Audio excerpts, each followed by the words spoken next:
देश की राजधानी दिल्ली एक बार फिर गैंग वॉर और जबरन वसूली के खौफ से दहल उठी है। बाहरी दिल्ली के पौछ इलाके पश्चिम बिहार में सुबह एक जिम को निशाना बनाकर ताबड़तोड़ फायरिंग की गई। सनसनीखेज वारदात के बाद सोशल मीडिया पर पोस्ट तेजी से वायरल हो रहा है, जिसमें कुख्यात लॉरेंस बिश्नोई गैंग से जुड़े गैंगस्टर अनिल पंडित ने इस हमले की जिम्मेदारी ली है। पुलिस से मिली जानकारी के मुताबिक मामला पश्चिम बिहार इलाके के स्थित 24S फिटनेस जिम का है।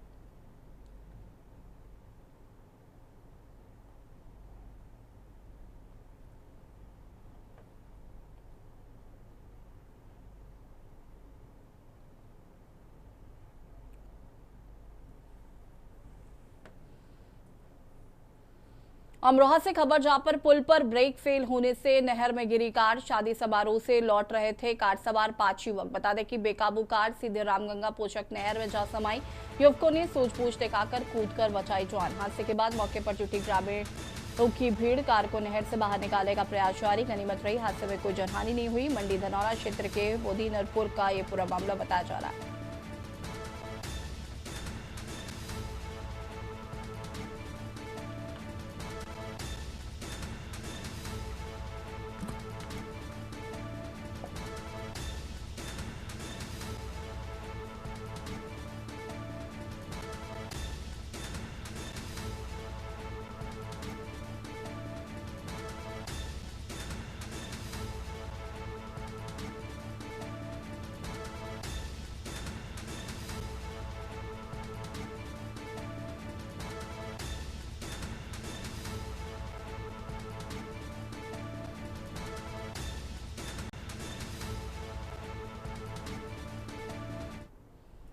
लखनऊ से खबर, यूपी में आंधी बारिश और बिजली से तबाही। 24 घंटे में मुआवजा अफसरों को फील्ड में उतरने के निर्देश दिए गए हैं। मुख्यमंत्री योगी आदित्यनाथ की स्थिति के तत्काल संज्ञान लेने के निर्देश। प्रशासनिक अमले को हाई अलर्ट पर रहने का आदेश जारी किया गया है। लखनऊ से खबर, यूपी में आंधी बारिश और बिजली से तबाही। 24 घंटे में मुआवजा अफसरों को फील्ड में उतरने के निर्देश। सीएम योगी की स्थिति के तत्काल संज्ञान लेने के बाद निर्देश दिए गए हैं। प्रशासनिक अमले को हाई अलर्ट पर रहने के आदेश दिए गए हैं।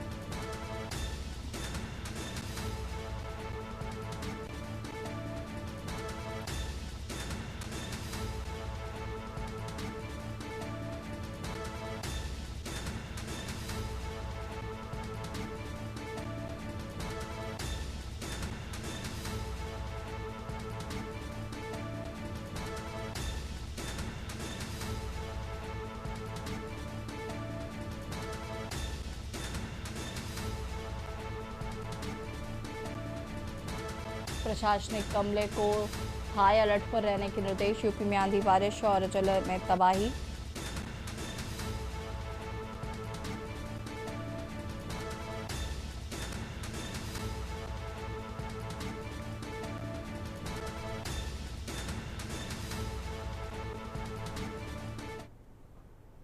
लखनऊ से खबर आपको बता देते हैं, जहां पर पूर्व एमएलए मुकेश श्रीवास्तव की बढ़ी मुश्किलें। बता दें कि कल ही पूर्व विधायक मुकेश की हुई है गिरफ्तारी। 37 जिलों में कराए गए कार्यों की जांच करेगी ईओडब्ल्यू। विधानसभा प्रयागपुर में 500 बेड का अस्पताल बना था। 3 महीने में जांच कर शासन को रिपोर्ट भेजने का आदेश।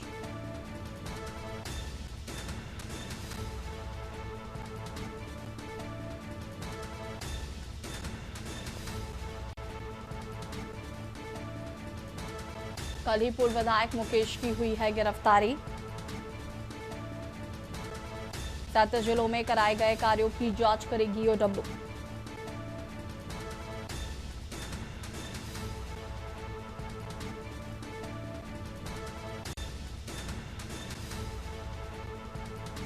प्रयागपुर विधानसभा सीट से पूर्व विधायक मुकेश श्रीवास्तव की मुश्किलें अब और ज्यादा बढ़ती हुई नजर आ रही हैं। कल ही पुलिस के हत्या जोड़े पूर्व विधायक के खिलाफ अब आर्थिक अपराध शाखा यानी कि ईओडब्ल्यू ने बड़ा शिकंजा कस दिया है।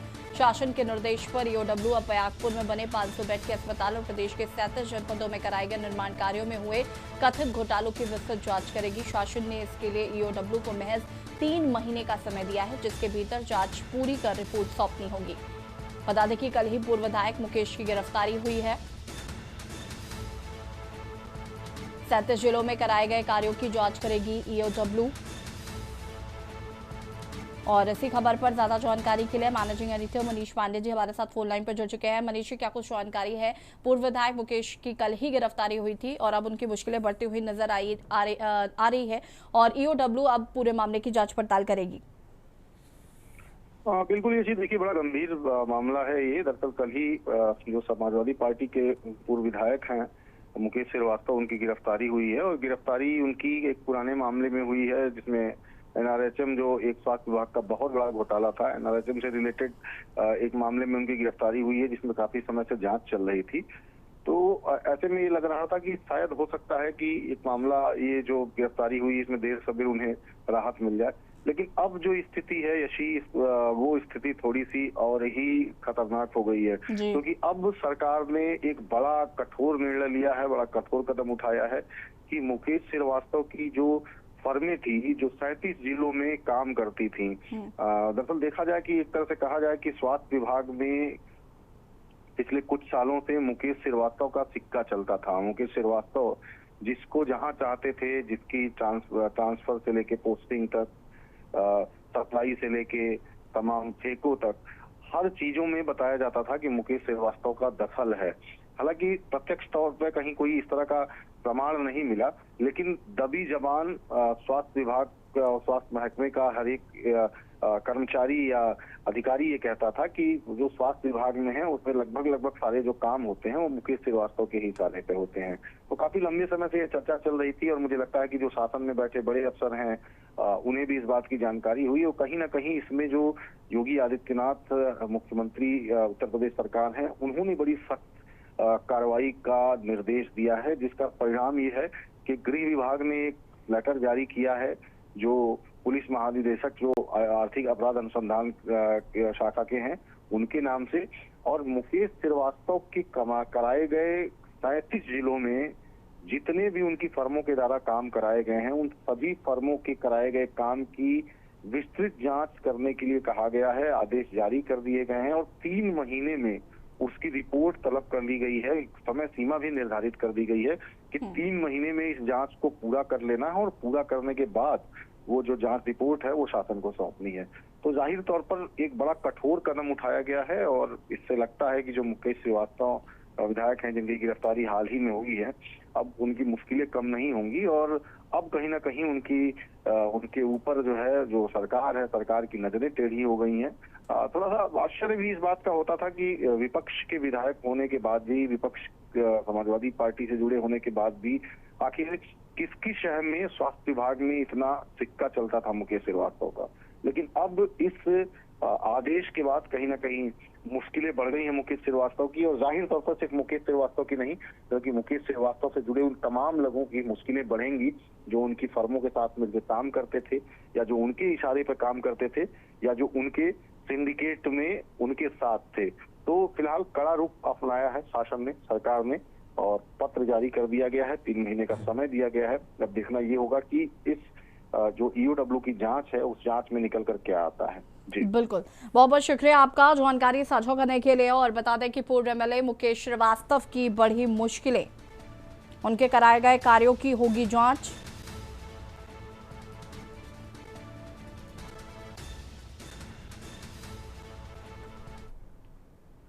कानपुर से खबर जहां पर इंस्पेक्टर के इस्तीफे की पेशकश से हड़कंप। विनय कुमार शर्मा ने डीसीपी के सामने की पेशकश। साइबर थाने में की गई इंस्पेक्टर की तैनाती, जूनियर के अधीन तैनाती पर जताई नाराजगी।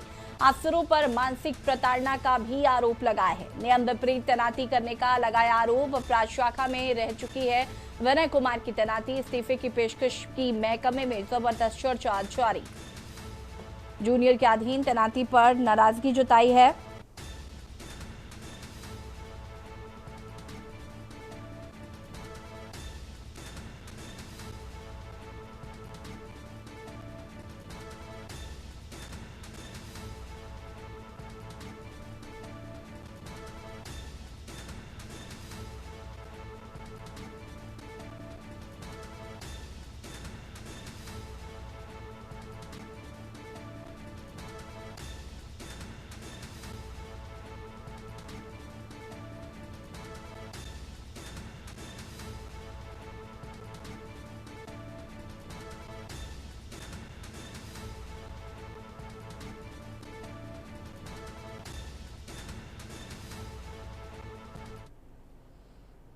उत्तर प्रदेश में मानसून की दस्तक से पहले शासन और प्रशासन पूरी तरीके से अलर्ट मोड पर आ गया है। आने वाली किसी भी संभावित चुनौती और बाढ़ जैसी विभीषिका से समय रहते निपटने के लिए प्रदेशव्यापी अलर्ट के तहत सभी जिलों में मॉक ड्रिल का आयोजन किया गया और इसी कड़ी में कानपुर के बिल्हौर स्थित बाबा रघुनंदन दास इंटर कॉलेज में वृहद और हाईटेक मॉक ड्रिल का आयोजन कर प्रशासनिक तैयारियों को परखा गया।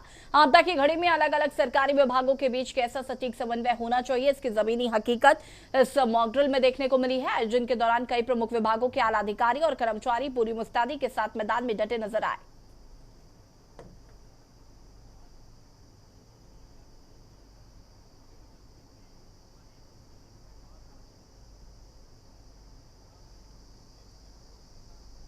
आज बिल्हौर के बाबा रघुनंदन दास इंटर कॉलेज में बाढ़ आपदा प्रबंधन के तहत आज यहाँ पर तमाम जो मॉक ड्रिल किया गया है, प्रदेश भर के तमाम जिलों में तैयारियां देखी गई हैं। हमारे साथ में बिल्हौर उप जिलाधिकारी मनीष कुमार जी हैं, उनसे जानेंगे कि मॉक ड्रिल के दौरान क्या क्या सावधानियां बताई गई या क्या क्या तैयारी की गई। इस पूरी जानकारी पर उनसे बातचीत करेंगे। सर, क्या आज बाढ़ सिविल में ये कार्यक्रम हुआ है? आज प्रदेश स्तर पे बाढ़ आपदा से निपटने के लिए तैयारियों का मॉक ड्रिल सफल था, जिसके संबंध में तहसील बिल्हौर को राहत कैंपों में तैयारी क्या होनी चाहिए और कैसी तैयारी है, इसी के संबंध में मेरा डेमोन्स्ट्रेशन प्रदर्शन था। यहाँ पे स्टेजिंग एरिया बनाई गई थी। स्टेजिंग एरिया में जहाँ सभी विभागों के स्टेक होल्डर एकत्रित हुए थे, यहाँ पे ACP बिल्हौर, पशुपालन विभाग से पशु चिकित्सा अधिकारी, MOIC चिकित्सा विभाग से, सप्लाई विभाग से ARO अपनी टीम के साथ, जमाई मार्केटिंग विभाग से जमाई, जितने भी स्टेक होल्डर हैं उन्हें सभी स्टेजिंग एरिया में आए थे और सभी का दायित्व पता था कि इनको क्या करना है। इसी के साथ साथ बाढ़ शरणालय में आने वाले व्यक्तियों के लिए अलग से किचन कम्युनिटी सेंटर चलाया जा रहा है तथा बाढ़ शरणार्थियों के लिए महिलाओं और पुरुषों के लिए अलग अलग ठहरने रुकने की व्यवस्था की गई है और प्रत्येक कमरे में पुलिस और प्रशासन की ड्यूटी भी लगाई गई। तमाम जानकारी हमारे साथ में बिल्हौर उप जिलाधिकारी मनीष कुमार जी ने दी और जानकारी के साथ बने रहिए के न्यूज में अभय प्रताप सिंह के साथ।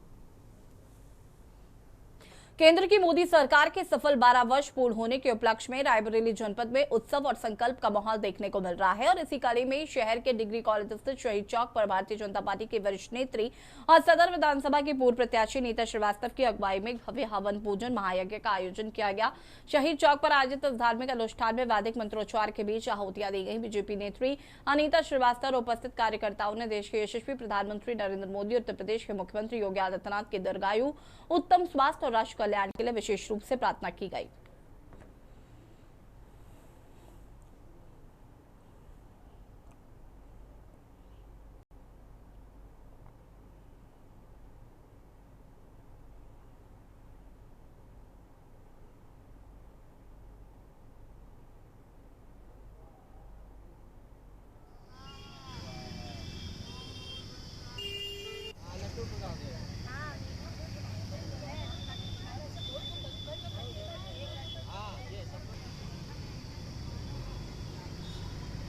ये 12 साल बेमिसाल मोदी जी की शानदार पारी, जैसा मोदी जी ने कहा था कर दिखाया देश को, सबका साथ सबका विकास।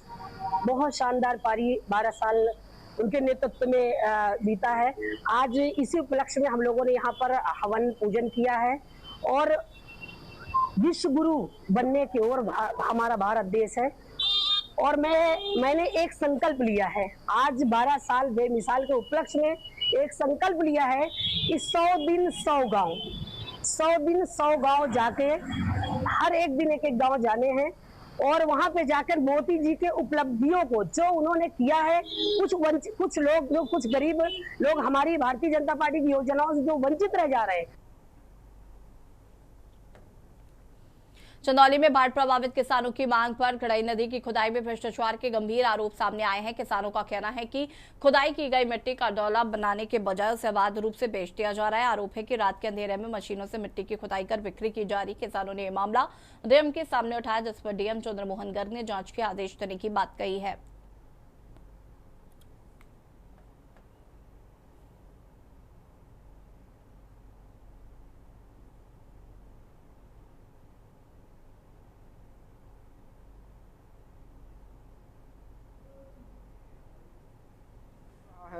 खनन विभाग नहीं, बंदी विभाग। ये मनमाने ढंग से कोई इनका वसूले नहीं है, मनमाने ढंग से नदी खनी जा रही है और मट्टी रातों रात बेचा जा रहा है। और जब मैं सुबह गया देखा तो मेरे यहाँ बहुत ज़्यादा खन दिया गया था, तो इन्होंने कहा कि और अभियंता से बात करिए। और अभियंता है राम किशुन जी, उनसे बात हुई तो उन्होंने कहा अरे सर गलती हो गई होगी तो पाट दिया जाएगा। और जब ये मट्टी चली जाएगी खन के तो बैंक कहाँ से बनाया जाए। हमने 5 अलग अलग स्थानों पे मॉक ड्रिल रखी हुई है। इसका पर्पज़ यही है कि बाढ़ को लेकर के यदि कभी कोई आपदा यहाँ पे आती है तो उसके लिए हमारे विभागों के बीच में कितना अच्छा समन्वय है और कैसे हम लोग इमरजेंसी रिस्पांस दे सकते हैं, उसी को दिमाग में रखते हुए मॉक ड्रिल रखी गई है। तो अभी हम लोग गड़ी नदी पे हैं, यहाँ पे भी एक सिनेरियो क्रिएट किया गया कि यदि पानी बढ़ता है और रास्ता कट जाता है तो किस तरह से अलग अलग विभागों के द्वारा, चाहे PWD डिपार्टमेंट हो, इरिगेशन डिपार्टमेंट हो, रेवेन्यू डिपार्टमेंट है, पुलिस डिपार्टमेंट है, हेल्थ डिपार्टमेंट है, कैसे सब लोग आपस में समन्वय करके सिचुएशन को हैंडल करेंगे। खबर लखीमपुर से, जहां पर 5 करोड़ रुपए के खाद्यान्न घोटाले के मामले में फरार चल रहे आरोपी अशोक कुमार शुक्ला के खिलाफ सीआईडी ने बड़ी कार्रवाई की है। गुरुवार को न्यायालय के आदेश पर सीआईडी खंड लखनऊ की टीम ने लखीमपुर खेरी स्थित आरोपी के आवास पर पहुंचकर कुर्की का नोटिस चस्पा किया। जानकारी के अनुसार आरोपी अशोक कुमार शुक्ला पुत्र नर्वदेश्वर शुक्ला के विरुद्ध वर्ष 2021 में थाना रामकोट जनपद सीतापुर से धारा 409 आईपीसी के तहत मुकदमा दर्ज किया गया। जांच में सामने आया है कि एफसीआई सीतापुर में गोदाम प्रभारी के पद पर तैनाती के दौरान उसने लगभग 5 करोड़ रुपए मूल्य के खाद्यान्न का गबन किया था।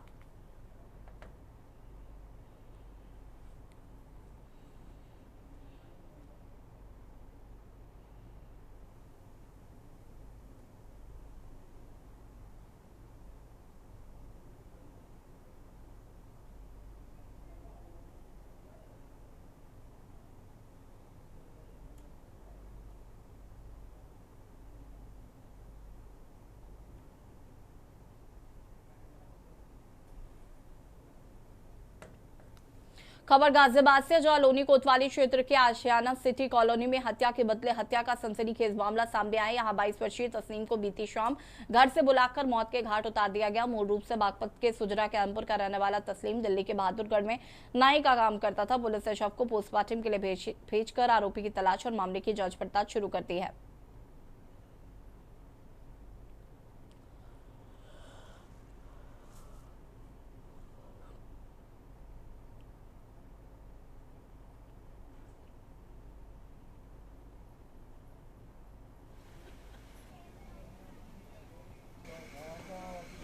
बस यहाँ से घर से बुला के ले गए उसे। किस समय की बात थी? ये तकरीबन 8:15 रात को। अच्छा, फिर बस जी मैं इसे छोड़ के चला गया था, वो फिर मैं चला गया था बहन के यहाँ। अच्छा, तो मुझे तकरीबन 9 बजे करीब पता लगा फिर कैसे ऐसे उसके साथ वारदात हो गई।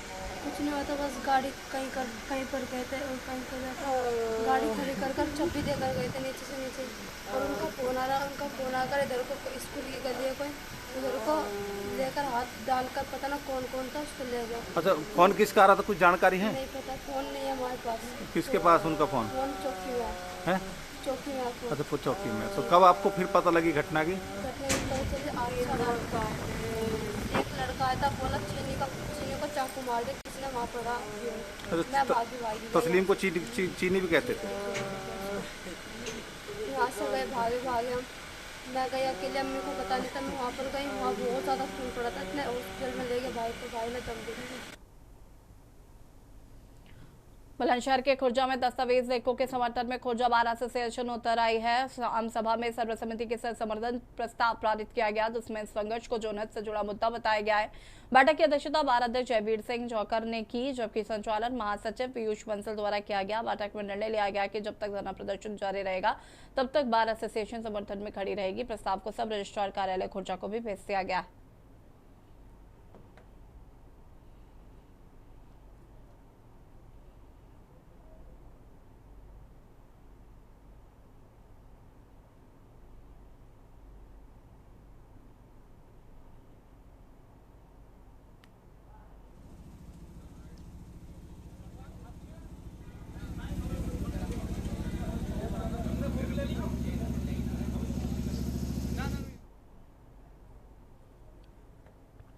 उत्तर प्रदेश के जनपद कासगंज की राजनीति में एक बार फिर बड़ा सियासी उलटफेर होने जा रहा है। समाजवादी पार्टी के राष्ट्रीय अध्यक्ष और पूर्व मुख्यमंत्री अखिलेश यादव कासगंज के दौरे पर आ रहे हैं। इस दौरान वो जिले में एक निजी कार्यक्रम में शिरकत करेंगे, जो कि आगामी राजनीति के लिहाज से बेहद महत्वपूर्ण माना जा रहा है।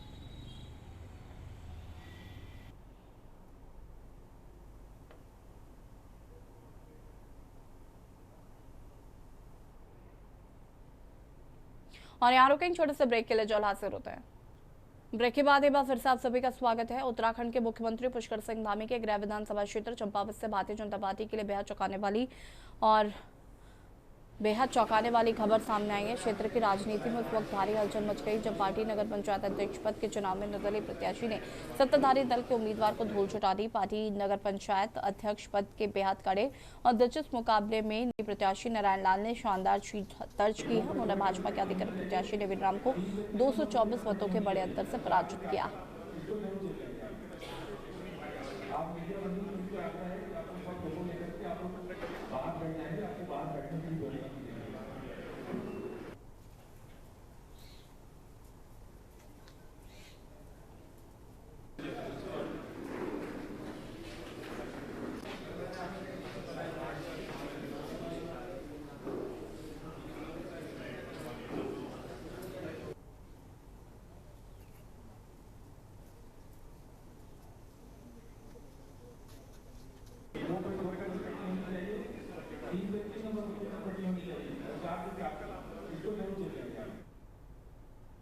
खबर गदरपुर से है, जहां पर दनेश्वर में प्रशासन ने एक अवैध अस्पताल का भंडाफोड़ कर बड़ी कार्रवाई की है। हैरानी की बात यह है कि इस पूरे ऑपरेशन को अंजाम देने के लिए गदरपुर की एसडीएम ऋचा सिंह ने फिल्मों जैसी रणनीति अपनाई। शिकायतों की सच्चाई जानने के लिए पटवारी को मरीज बनाकर अस्पताल भेजा। जब आरोपों की पुष्टि हुई तो प्रशासन, स्वास्थ्य विभाग और पुलिस की संयुक्त टीम ने अस्पताल पर छापा मारा।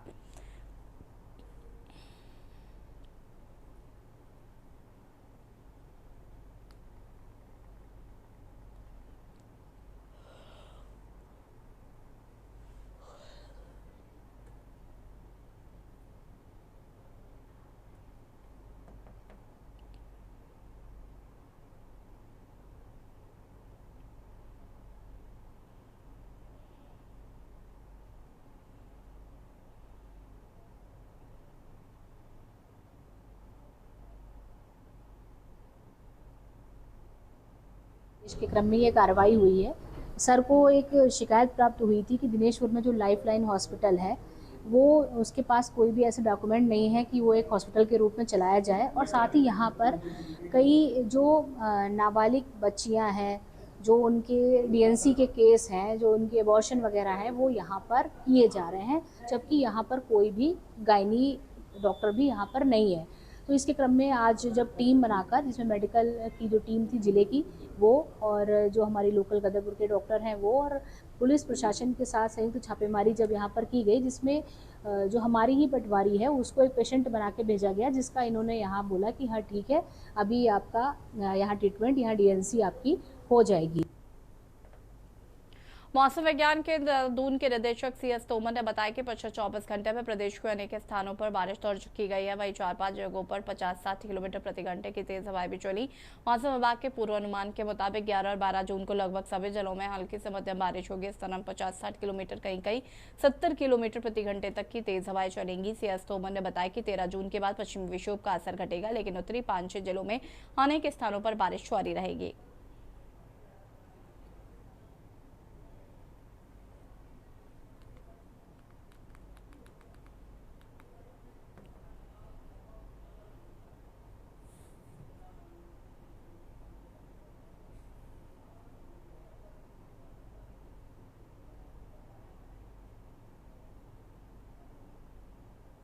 देखिए, पिछले 24 घंटे के दौरान भी हमारे को प्रदेश में अनेक स्थानों पे बारिश देखने को मिला है, रिकॉर्ड हुआ है, और तेज़ हवाएं जैसे 40 किलोमीटर प्रति घंटा से ऊपर की जो है अप टू लगभग 50-60 किलोमीटर प्रति घंटा की रफ्तार की तेज़ हवाएं भी 4-5 स्थानों पे हमको प्राप्त हुई है। तो जैसे फोरकास्ट था उसी हिसाब से और आगे भी जैसे हमने दिया था कि 11 और 12 तारीख को ख़ास तौर से जो है प्रदेश में लगभग सभी जनपदों में अनेक स्थानों पर अधिकांश स्थानों पर हमारे को हल्की से मध्यम दर्जे की बारिश दोनों दिन देखने को मिल सकती है। इसके साथ साथ जो है तेज़ हवाएं 50 से 60 किलोमीटर प्रति घंटे की रफ्तार की तेज़ हवाएं और उससे ज़्यादा भी 70 तक गस्टिंग आपको देख सकती हैं। और इसके वर्षा के तीव्र दौर होने की संभावना बनी हुई है और आइसोलेटेड की एक आध जगह पे कहीं पे हैवी रेन भी हो सकता है, रिकॉर्ड हो सकता है।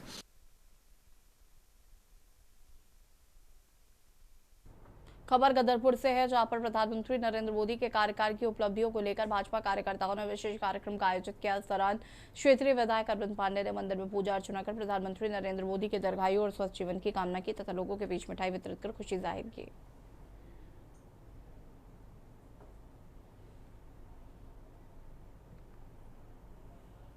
के रूप में सबसे लंबे समय तक प्रधानमंत्री बनने का जो रिकॉर्ड बनाया है मोदी जी ने, यह देश की जनता की वजह से हुआ है। और मोदी जी की जो काम है, जो उनका घर परिवार नाते रिश्ता सबका त्याग करके भारत माता को विश्व गुरु बनाने के संकल्प जो लेके वो प्रधानमंत्री बने हैं, उसके लिए देश की जनता उनको शुभाशीष देती है और भगवान से कामना करती है कि और भी लंबे समय तक वह देश के प्रधानमंत्री रहें। और जो मोदी जी ने संकल्प लिया है कि 2047 तक हिंदुस्तान को विकासशील देशों की सूची से निकालना है और विकसित देश बनाना है, यह जो संकल्प जो मोदी जी ने लिया है, देश की जनता भी चाहती है कि तब तक मोदी जी देश के प्रधानमंत्री रहे। मोदी जी के प्रधानमंत्री रहते हुए ही हिंदुस्तान विकसित राष्ट्र बने। ऋषिकेश की आशीर्वाद वाटिका में ऑल ट्रांसपोर्ट एसोसिएशन परिवहन महासंघ द्वारा परिवहन मंत्री प्रदीप बत्रा का भव्य स्वागत किया गया। कार्यक्रम में परिवहन से जुड़े विभिन्न संगठनों ने अपनी समस्याएं मंत्री के समक्ष रखी, जिनमें ऋषिकेश में ट्रांसपोर्ट नगर बनाए जाने की प्रमुख मांग शामिल रही। इस दौरान ट्रांसपोर्टरों ने संचालन, पार्किंग और सुविधाओं से जुड़ी कई परेशानियों को भी उठाया। मंत्री प्रदीप बत्रा ने सभी ट्रांसपोर्ट इकाइयों की समस्याओं के समाधान का भरोसा दिया और कहा कि संबंधित मांगों पर भी गंभीरता से कार्रवाई की जाएगी।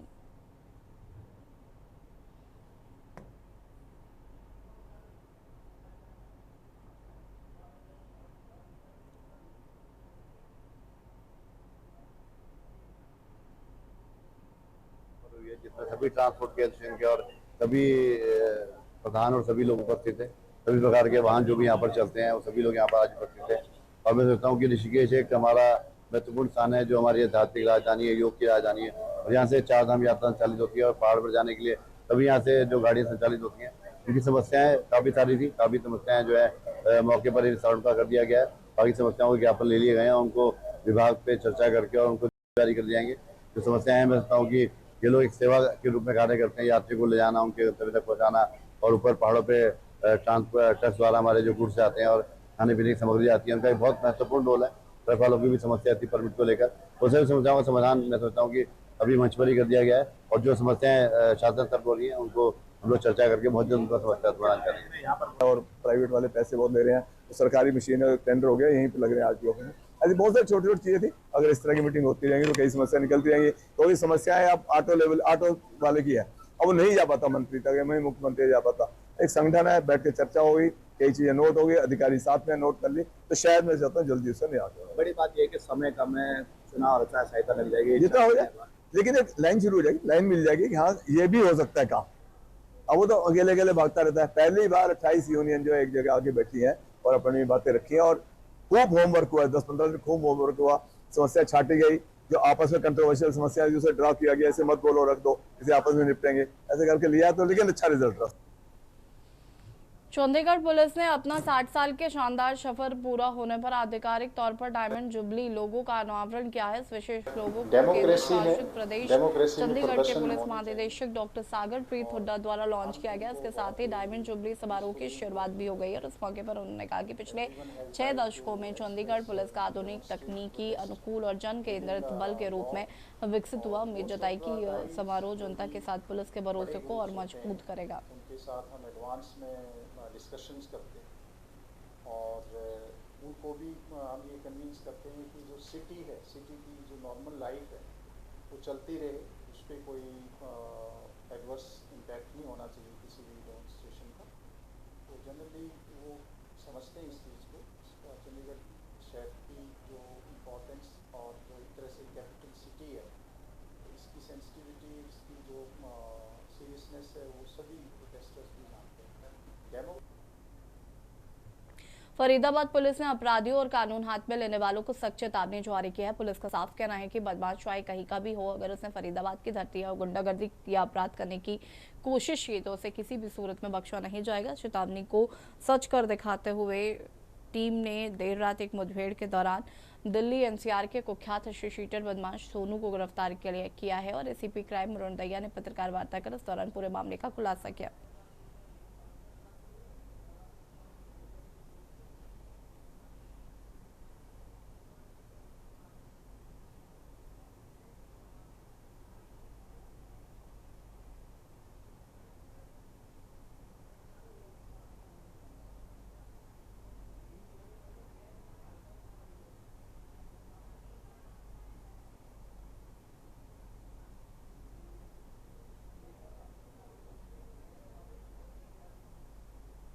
अपराध और अपराधियों पर शिकंजा कसने के एवज में Shri Satendra Gupta IPS commissioner police Faridabad, DCP crime Shri Rajesh Mohan द्वारा एक संयुक्त लगातार ऐसे अपराधियों के ऊपर शिकंजा कसने के लिए मुहिम चलाई जा रही है, जिसके दौरान एक कुख्यात बदमाश जो एक हिस्ट्री शीटर है जिसका नाम सोनू है, जिसके ऊपर नोएडा के अंदर लगभग हत्या के प्रयास और इससे संबंधित अन्य ऐसे मुकदमों के 28 ऐसे केसेस रजिस्टर्ड है, जिसको जो फरीदाबाद के अंदर एक टिप अप हुआ कि यहाँ पे एक बड़ी घटनाक्रम को अंजाम दे सकता है। इस तरीके से यहाँ पर निरंतर धमकियां आ रही हैं और इस तरीके के संबंध में यहाँ पर इस तरीके की विक्टिमाइज करा जा रहा है लोगों को, उस क्रमबद्ध तरीके से उसको पकड़ने में मुठभेड़ के दौरान सफलता प्राप्त हुई है। दिल्ली से सटे फरीदाबाद के थाना पल्ला इलाके स्थित दिवाली इंक्लेव में बिना लाइसेंस के आयुर्वेदिक दवाई बनाने वाली फैक्ट्री का क्राइम ब्रांच बदरपुर बॉर्डर भंडाफोड़ किया है, जहां से भारी मात्रा में आयुर्वेदिक दवाइयां बरामद की गई, जिन्हें पुलिस अपने कब्जे में लेकर थाने पहुंचा दिया। पुलिस के मुताबिक फैक्ट्री में काम करने वाले कर्मचारी को पूछताछ के लिए हिरासत में भी लिया गया है।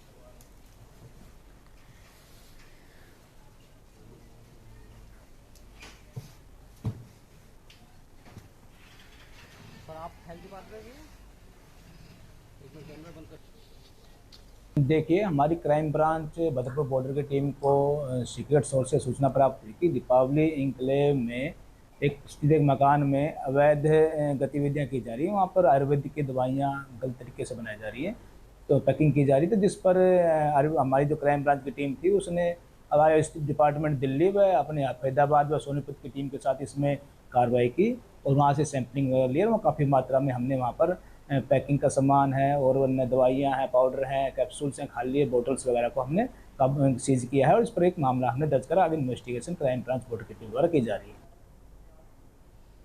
और इसी बीच आपको लखनऊ से खबर बता देते हैं। लखनऊ से खबर, यूपी की सियासत में नहीं थम रहा पोस्टर वॉर। लखनऊ से खबर आपको बता रहे हैं, आप सपा नेता मोहम्मद इकलाक ने लगाया है पोस्टर, लिखा राजनीति में मतभेद स्वीकार, बेटियों का अपमान नहीं।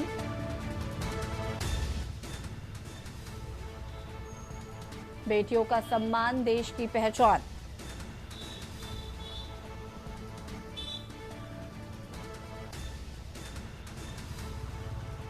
अखिलेश यादव की बेटी पर अभद्र टिप्पणी का मामला।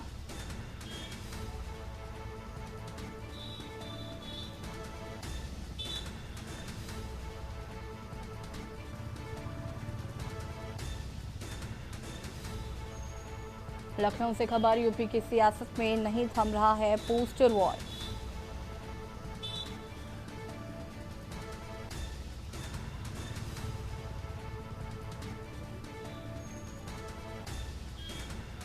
राजनीति में मतभेद स्वीकार, बेटियों का अपमान नहीं। बेटियों का सम्मान देश की पहचान।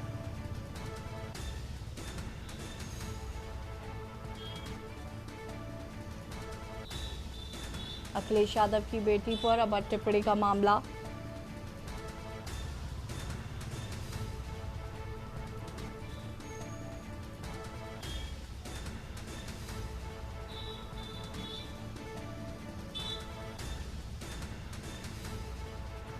यूपी की सियासत में नहीं थम रहा है पोस्टर वॉर।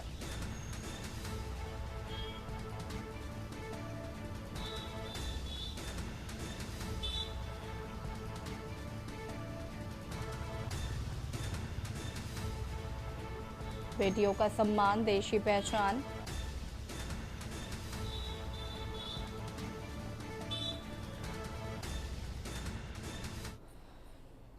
सिरसा शहर के दुर्गा माता मंदिर चौक पर प्रेम प्रसंग के चलते युवक की चाकू घोंपकर हत्या करने के सनसनीखेज मामले का पुलिस ने खुलासा कर दिया है। पुलिस ने बताया कि वारदात को अंजाम देने वाले मुख्य आरोपी समेत 2 युवकों को गिरफ्तार किया गया। मामले की जानकारी देते हुए डीएसपी सुखबीर सिंह ने बताया कि मृतक संदीप कुमार के परिजनों ने पुलिस को शिकायत में बताया था कि संदीप का एक युवती से प्रेम प्रसंग था तथा दोनों के बीच फोन पर बातचीत थी। इस संबंध की जानकारी युवती के परिजनों को भी दी गई थी। आरोप है कि सोमवार करीब रात 10 बजे युवती के परिवार से जुड़े लोगों ने संदीप को बुलाकर उस पर चाकू से जानलेवा हमला कर दिया। हमले में संदीप के पीठ, हाथ और पेट पर गंभीर चोटें आई हैं। घटना के बाद घायल अवस्था में संदीप को निजी अस्पताल में भर्ती करवाया गया, जहां उपचार के दौरान उसकी मौत हो गई।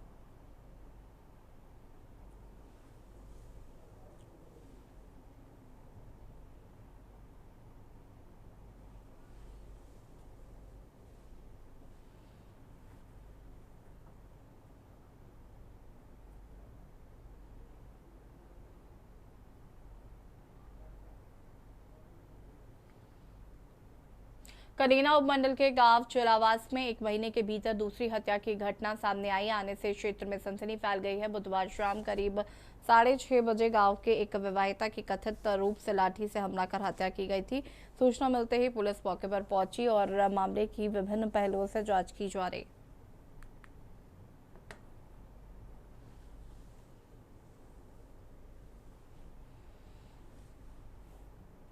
कल हमें सूचना प्राप्त हुई कि एक महिला है अंजलि नाम की, जिसके साथ मारपीट कर कुछ हत्या कर दी गई है।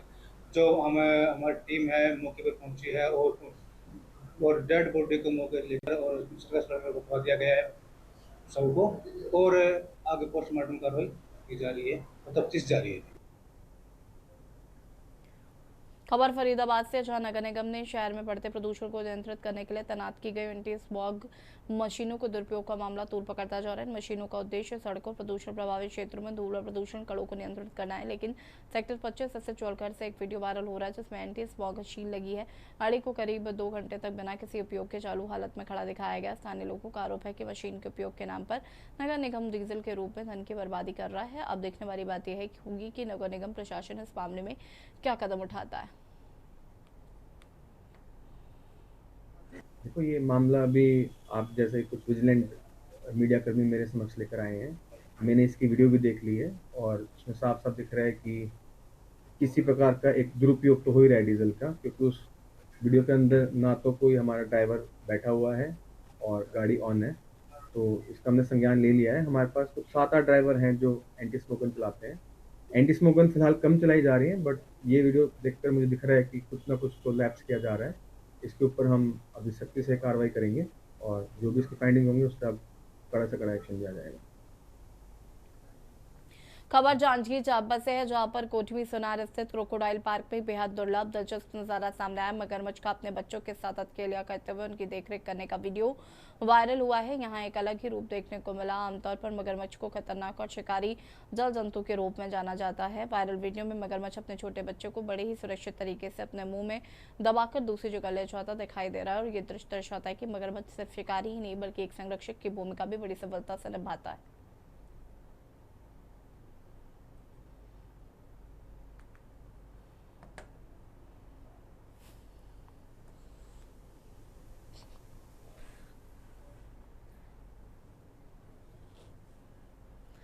मध्य प्रदेश के रतलाम जिले के जावरा के समीप ग्राम भीमाखेड़ी में प्रशासन ने बड़ी कार्रवाई करते हुए नकली और मिलावटी दूध बनाने की आशंका में एक डेयरी फैक्ट्री पर छापेमार कार्रवाई की। खाद्य विभाग, राजस्व और पुलिस की संयुक्त टीम ने पूरी कार्रवाई को अंजाम देते हुए फैक्ट्री को अस्थायी रूप से सील कर दिया है।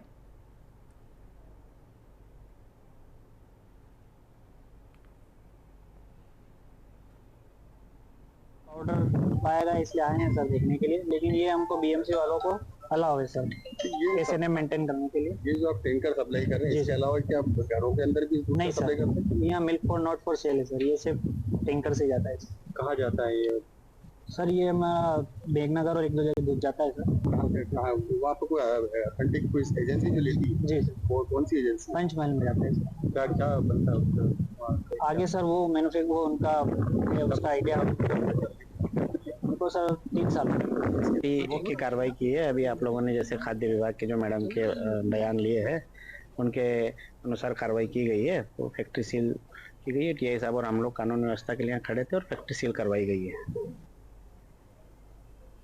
छिंदवाड़ा पुलिस अधीक्षक अजय पांडे के निर्देशन में शहर में सार्वजनिक स्थान पर शराब पीने वालों के ऊपर निरंतर कार्रवाई की जा रही है। देहात थाना पुलिस ने क्षेत्र के कई इलाकों में सार्वजनिक स्थानों शराब भट्टी के आसपास बैठकर शराब पी रहे शराबियों को खदेड़ा। वहीं दूसरी ओर शराब माफिया गुंडे बदमाश के ऊपर नकेल कसने के लिए पुलिस पैदल कश भी कर रही है। देहात थाना प्रभारी गोविंद राजपूत की टीम के द्वारा गुरैया सब्जी मंडी, चाय की टपरी और शराब दुकानों के आसपास सार्वजनिक स्थान और भीड़भाड़ वाले क्षेत्र में पहुंचकर सार्वजनिक स्थान पर शराब पी रहे लोगों से उठक बैठक लगवाई।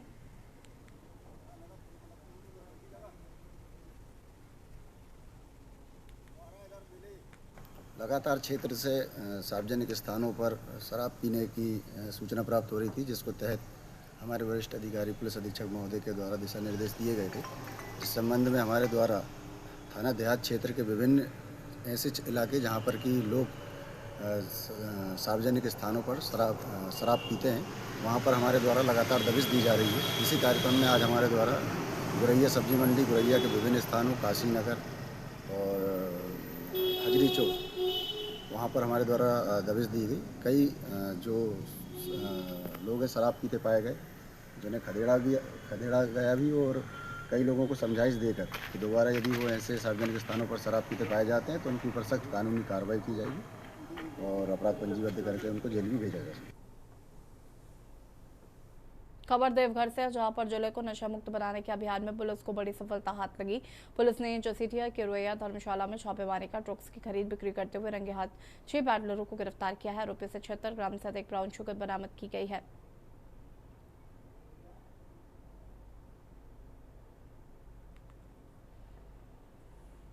बीती रात हमें सूचना प्राप्त हुई थी कि नशे के विरुद्ध जो हमारा अभियान है उसमें फिर से एक नशे की डीलिंग हो रही है।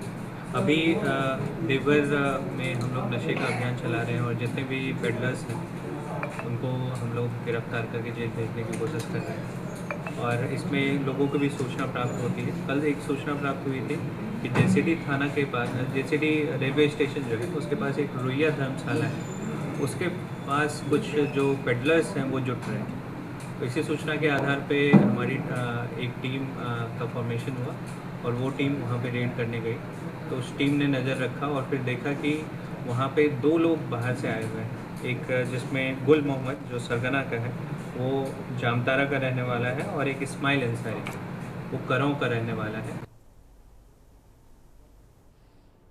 साइबर अपराधियों का अब नया ठिकाना देवघर बनते जा रहा है। साइबर अपराधी देवघर के जंगलों में बैठकर साइबर अपराध की घटना को अंजाम दे रहे हैं। साइबर अपराधियों के विरुद्ध लगातार देवघर पुलिस कड़ी कार्रवाई करते हुए गिरफ्तारी कर रही है।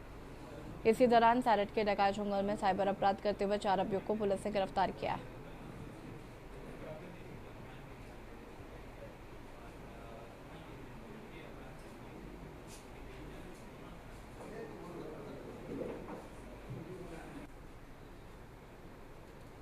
चल रही है। इसी बीच हमें सूचना प्राप्त हुई कि सारठ थाना में एक डकाई जंगल है, वहाँ पे कुछ लोग बैठ के और ये साइबर अपराध का कांड कर रहे हैं। तो उस सूचना के आधार पर एक टीम का गठन किया गया और उस टीम ने वहाँ पे रेड किया। तो वहाँ से 4 लोग जो हैं वो गिरफ्तार हुए। वो 4 में से 3 लोग जो हैं कपसा गाँव के हैं और कपसा गाँव में काफ़ी ऐसे साइबर क्रिमिनल्स हैं।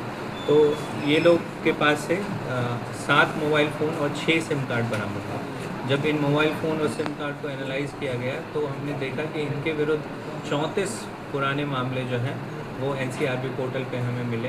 ये डिफरेंट स्टेट से ये लोग डिफरेंट स्टेट के लोगों की ठगी करते थे। खबर बाराबंकी से जहां लोनी कटरा थाना क्षेत्र के ग्राम चौरास में के हनुमान मंदिर के पुजारी को बंधक बनाने और मारपीट करने का मामला सामने आया। पीड़ित पुजारी के अनुसार 10 जून 2026 को जब वो मंदिर में पूजा पाठ कर रहे थे तभी कुछ लोगों ने उन पर हमला किया। आरोपियों ने उनके साथ बेरहमी से मारपीट की और बाद में उन्हें काट से बांध दिया।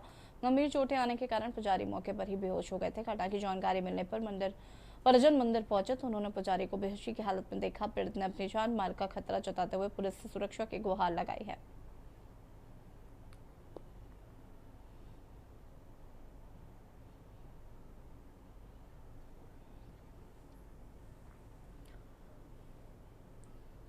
गाजियाबाद में शिक्षा और हॉस्पिटैलिटी सेक्टर को बढ़ावा देने के लिए बड़ी पहल की गई है। HRIT यूनिवर्सिटी और ring institute of hospitality and management के बीच शैक्षणिक साझेदारी की घोषणा की गई। साझेदारी का उद्देश्य छात्रों को अंतर्राष्ट्रीय स्तर की हॉस्पिटैलिटी, होटल मैनेजमेंट और कुलिनरी शिक्षा उपलब्ध कराना है। और इस अवसर पर कुलाधिपति डॉक्टर अनिल अग्रवाल, उप कुलाधिपति डॉक्टर अंजुल अग्रवाल और कुलपति प्रोफेसर DK शर्मा मौजूद हैं। और वहीं रोहित भाटिया ने कहा कि यह समझौता छात्रों के लिए वैश्विक करियर के नए अवसर खोलेगा।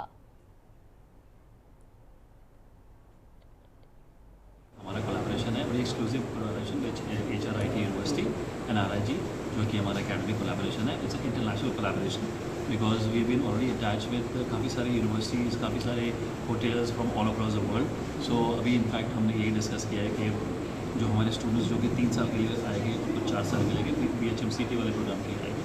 और इस कोलैबोरेशन के अंदर एडवांटेज सारे बच्चों को यही मिलेगा कि उनकी प्लेसमेंट्स अच्छी होगी, उनकी इंटर्नशिप अच्छी होगी, उनकी अपॉर्चुनिटीज़ बढ़ जाएगी। लगभग कितने यूनिवर्सिटी या कितने कॉलेज या कितने होटल्स हैं जो आपके अटैच सही अप्रॉक्सीमेटली अभी मैं मेंशन कर रहा था, हमारे approximately there are more than 110 to 115 hotels, property and universities are attached with us. खबर कौशाम्बी से, जहां पुलिस ने 102 खोए हुए चोरी हुए मोबाइल फ़ोन बरामद किए हैं और बरामद मोबाइल फ़ोन की कीमत करीब 23 लाख रुपए आकी जा रही है। पुलिस ने बरामद फ़ोन के वास्तविक मालिकों को बुलाकर उनके फ़ोन वापस लौटाए।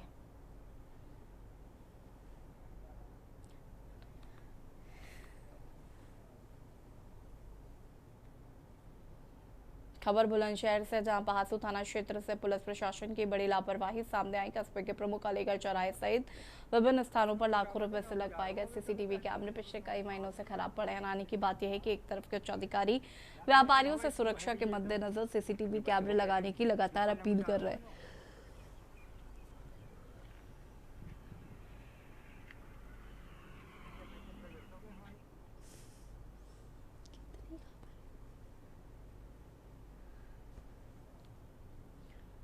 गयाजी जिले के बाराचौटी थाना क्षेत्र की बिंदा पंचायत अंतर्गत पजौली गांव में रंजना नदी से अवैध बालू उठाव के कारण बने गहरे गड्ढे ने एक 50 वर्षीय व्यक्ति की जान ले ली। मृतक की पहचान मझौली गांव निवासी 50 वर्षीय चट्टू मिस्त्री के रूप में हुई है।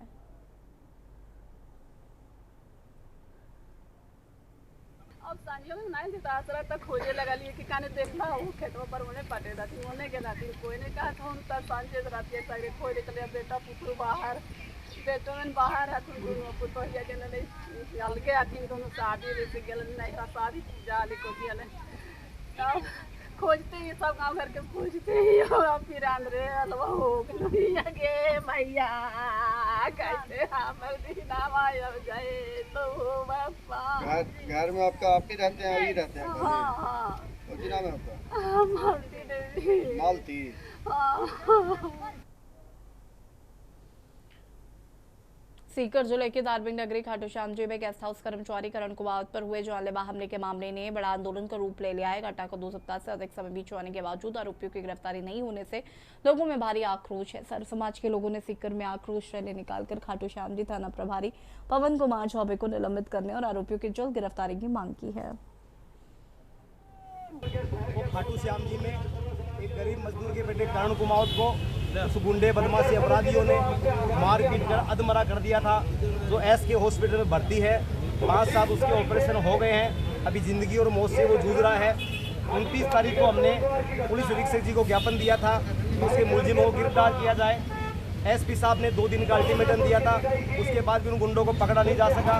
हमने 1 जून को खाटू थाने का घेराव किया था और 3 घंटे का सांकेतिक धरना दिया था। थानाधिकारी पवन कुमार चौबे ने 2 दिन का अल्टीमेटम दिया था कि हम अपराधियों के निकट में हैं, कुछ को हमने डिटेन कर रखा है, हमारे पे भरोसा रखें, हम 2 दिन में 101% अपराधियों को गिरफ्तार कर लेंगे। और देश की बात में फिलहाल इतना ही। देखते रहिए के न्यूज़ इंडिया। नमस्कार।